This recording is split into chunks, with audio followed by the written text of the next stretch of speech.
I happen to believe that critical teaching in the performing arts is deadly. We all agree that the actor's instrument is his body. Have you ever seen a critical acting teacher? Have you ever encountered one? I'll show you one.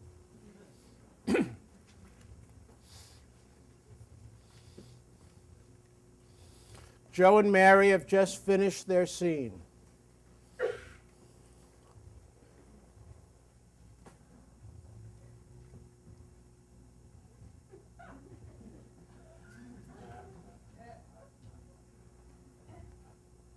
What were you doing?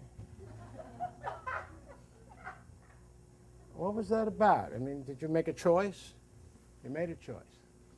What was the choice? I see. Now, was that a choice, or were you making a choice of a problem? A problem. You know what a problem is, right? You want something, you need something. What do you want in the scene? You have to choose the problem. How often do we work on this in class? It's not so difficult. Oh, you did. And what did you want? I see. And what was the obstacle you found to that problem? Don't make like you don't know what an obstacle is. Of course you know what an obstacle is. An obstacle is what you have to climb over to solve the problem. That's how we know we've made a good problem choice. You never heard me talk about that? If it's an obstacle that's hard to climb over, then you got a good problem. But if there's no obstacle, your problem sucks, just like you did in this scene. Hello? Did you even know that you're doing the scene with Mary? Spontaneity? Give me a fucking break! It felt like you weren't even on the same planet! How dare you come into this class and work like this? Next!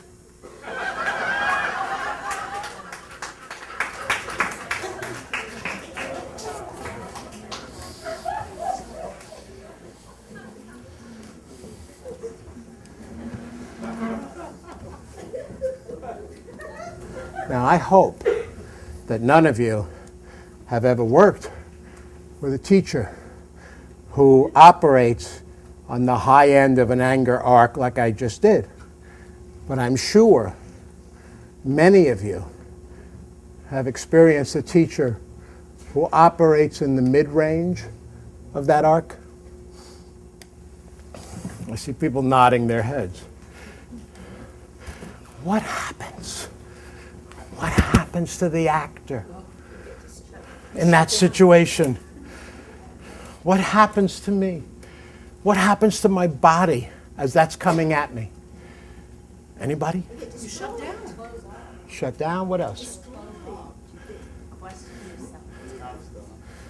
I'm asking for a physiological answer. You can't breathe. When you're at the other end of that, you experience two emotions, either or both. Fear or anger, or both. What happens to the human body when it experiences fear or anger? Tension.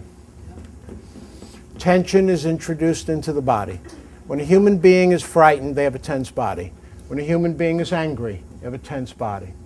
Didn't we all agree that we're taking this goddamn class in order to extend the abilities of our instrument, our body? And this teacher is putting tension into our instrument. In dancing and sports, no dancer, no athletes getting out on the playing area with tension in the body. They know it will create an injury. And this teacher is introducing tension into our bodies. And this is the same Chaim Yankel who starts every class like this. Class, it's very important that we relax. It's crucial to our instruments, so let's all walk in a guided meditation and relax. And then does that. Now, the other side of the coin is just as problematic. Have you ever seen this? Now it's Mary's turn for the critique, right? You saw what I did with Joe, but now it's Mary.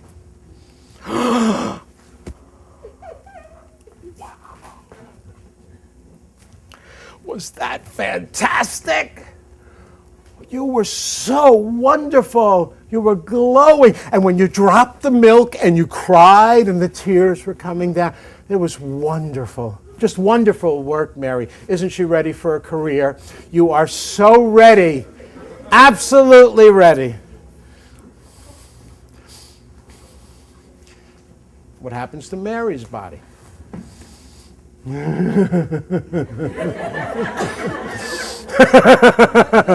was good. I know, it was good. You liked it, didn't you? I know. That feels good, right? It's not like being at the other end of the punching.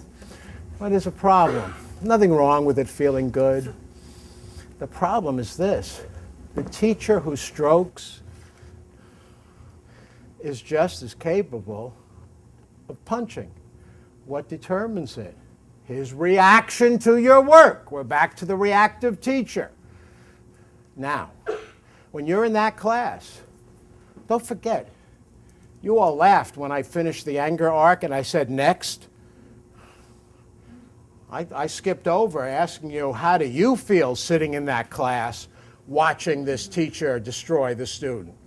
You feel awful, especially if you're going to get up in some future date and work as well, right? Well, you're sitting in this class, and you know that some days it's all strokes and sugar, and some days it's punching, and this is inevitable. That sitting out there, very quickly, you're going to say to yourself, I love it when he strokes me. I hate it when he screams at me. I wonder what I have to do to get the stroke and not the punch.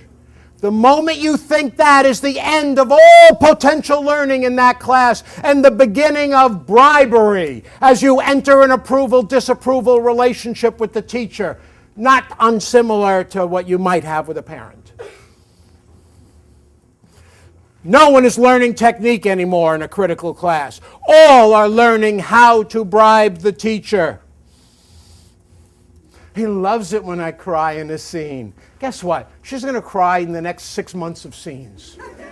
Is she learning anything? Whether a teacher loves you or not is irrelevant. He's not on the set. His approval is irrelevant. His job is to expose you to technique and see that you learn it. And that's the last thing that gets learned in a critical acting class.